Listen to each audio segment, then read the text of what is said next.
नमस्कार, आप देख रहे हैं अलर्ट भारत में हूं राकेश। कोरोना संक्रमण दौर के बाद पहली दफा 19 फरवरी से बिहार में विधानमंडल का जो सत्र है वो पेश होने जा रहा है, जिसमें सरकार कई सारे मुद्दों पर विचार करेगी, चर्चा होगी और बहस भी होगी।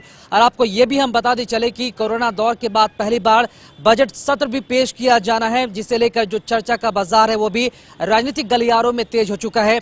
आपको ये बता दें चले कि मीडिया कर्मियों के बीच जब बिहार के मुख्यमंत्री नीतीश कुमार मुखातिब थे तो उन्होंने कई सारे मुद्दों पर जवाब दिया। साथ ही साथ कोरोना का जो फेज 2 का टीकाकरण चल रहा है उस पर भी उन्होंने ये कहा कि 50 साल से ऊपर और 50 साल के नीचे जितने भी जो लोग गंभीर बीमारियों से जूझ रहे हैं, पहले उन्हें टीकाकरण देने की जो प्राथमिकता है वो दी जाएगी इस मुद्दे पर। और साथ ही साथ आरक्षण जैसे मुद्दों पर भी उन्होंने बोलते नजर आए।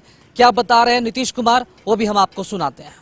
तो बजट का पूरा सेशन प्रकाशित हो चुका है। फुल बजट सेशन जो पहले हुआ करता उसी प्रकार से रखा गया है। और आपको सबको मालूम है कि कोरोना की स्थिति पर जितना ज़्यादा जांच करके और लोगों का इलाज करके बिहार की स्थिति बहुत ही इम्प्रूव किया है, लेकिन फिर भी आगे की स्थिति के प्रति भी पूरे तौर पर लोगों को सचेत रहना है। और आप जानते हैं कि टीकाकरण शुरू हुआ, वैक्सीनेशन शुरू हुआ है, 2 खंड का चल रहा है।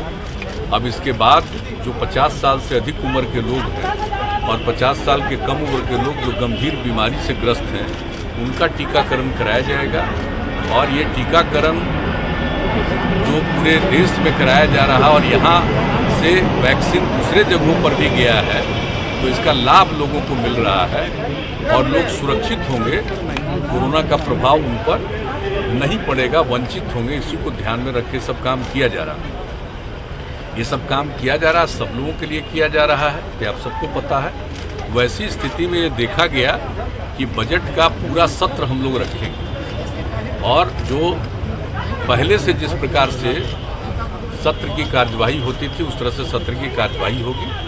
सब लोगों को कॉन्शस रखने के लिए कहा जा रहा है विधानसभा और विधान परिषद में कि सब लोग मास्क लेकर के रहें और जो कुछ भी पहले से करना हर प्रकार से सचेत होकर रहें, तो वो किया जा रहा है। और हम लोगों को पूरी उम्मीद है कि किसी प्रकार की कोई समस्या नहीं आनी चाहिए, सब लोग सचेत रहेंगे तो मेरे हिसाब से ऐसा लगता है कि कोई कठिनाई नहीं। आरक्षण को लेकर एक नई बहस देश में छिड़ रही है कि जिन्हें एक बार आरक्षण का जिन्होंने लाभ उठाया उन्हें लाभ नहीं मिलना चाहिए, इस पर एक बहस छिड़ी है सर देश में। नहीं, हमको तो ये पता नहीं है कि ऐसी कोई बहस छिड़ी है कि आरक्षण का लाभ जिनको मिल रहा है उनको नहीं मिलना चाहिए, ऐसी तो कोई बात है नहीं। अपने यहाँ का जो नियम है आप तो जानते हैं बहुत पहले से लागू है और केंद्र का भी नियम है वह भी पहले से लागू है जो आरक्षण का है।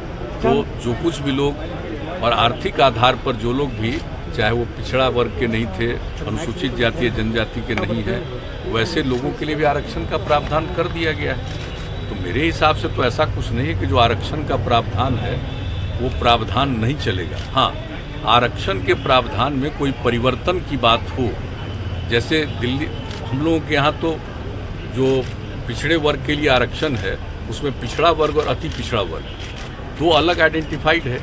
ये जननायक कर्पूरी ठाकुर जी की सरकार ने उन्होंने ये काम किया, वो चल रहा है। हम लोग तो चाहते हैं कि केंद्र में भी ये हो जाए, हालांकि केंद्र में तो सिर्फ एक है, तो अगर उसमें भी विभिन्न प्रकार से लोगों को मिलेगा तो अच्छी बात होगी। तो उसके बारे में कोई अगर आकलन और अध्ययन चल रहा है तो एक अलग बात है, लेकिन किसी को वंचित करने वाली बात तो नहीं हो सकती। नहीं, वो सब चिंता वाली बात नहीं। आप तो जानते हैं कि मेरे पास जो मुख्यमंत्री की जिम्मेवारी मेरे ऊपर है, तो किसी भी दल के, चाहे एमएलए हो, एमएलसी हो, लोकसभा के सदस्य हो, राज्यसभा के सदस्य हमसे मिल सकते हैं और जो कोई भी मिलना चाहते हैं मिलने का समय देते हैं। तो आए थे अपने क्षेत्र की कुछ बातों को लेकर के, इसके अलावे और कोई बात नहीं। कन्हैया तो हमसे भी पहले मिले और उसके अलावे उनके जो पार्टी के एमएलए हैं वो भी हमसे मिले। तो जो लोग भी मिल सकते हैं, लेकिन कोई विशेष उनके समझ में अपने इलाके के बारे में कोई समस्या है, कोई काम है, उसी को लेकर के आते हैं, कोई राजनीतिक बात नहीं। जातीय आधार पर आपने जनगणना जदयू ने कहा है लोकसभा में भी, क्या चाहते हैं कि? बिल्कुल, हम तो आज से नहीं कई बार से, और सिर्फ हम ही नहीं कह रहे हैं, हम तो बार बार विधानसभा विधान परिषद से स्वीकृत करा करके केंद्र को भेज रहे हैं कि एक बार तो इसका होना ही चाहिए। और आप जानते ही हैं कि हम 2 बार विधानसभा से पास करा करके, विधान परिषद से पास करा करके भेजे हैं केंद्र को। तो जाति आधारित जनगणना एक बार तो कर ही लेना चाहिए। पहले होता था और पिछले कई वर्षों से, आज़ादी के पहले से ही वो बंद हो गया। लेकिन हम लोग तो इसके बारे में कह रहे हैं, ऐसा हो जाने से कम एक एक चीज़ की सही जानकारी मिल जाएगी। किस जाति के कितने लोग हैं और उनके लिए क्या करना चाहिए, इन सब चीज़ों के बारे में कोई भी निर्णय लेना बेहतर होगा। इसलिए हम लोग चाहते हैं, इसलिए हम तो शुरू से कह रहे हैं। और ये हम ही सिर्फ नहीं चाहते, पूरा का पूरा 2 बार विधानसभा, विधान परिषद सबने इसकी मंजूरी देकर के भेजा। तो बिहार विधानमंडल का जो सत्र है वो 19 फरवरी से शुरू होने जा रहा है, जिसमें कई सारे मुद्दों पर विचार किया जाएगा, चर्चाएं होंगी और साथ ही साथ जो बजट सत्र है वो भी पेश किया जाएगा। बहरहाल देखना ये अहम होगा कि विपक्ष कितना तैयार है सरकार को घेरने के लिए और किन किन मुद्दों पर सरकार से सवाल करती है। खबरों में अपडेट बने रहने के लिए आप देखते रहिए एलआर भारत, साहस सच दिखाने की।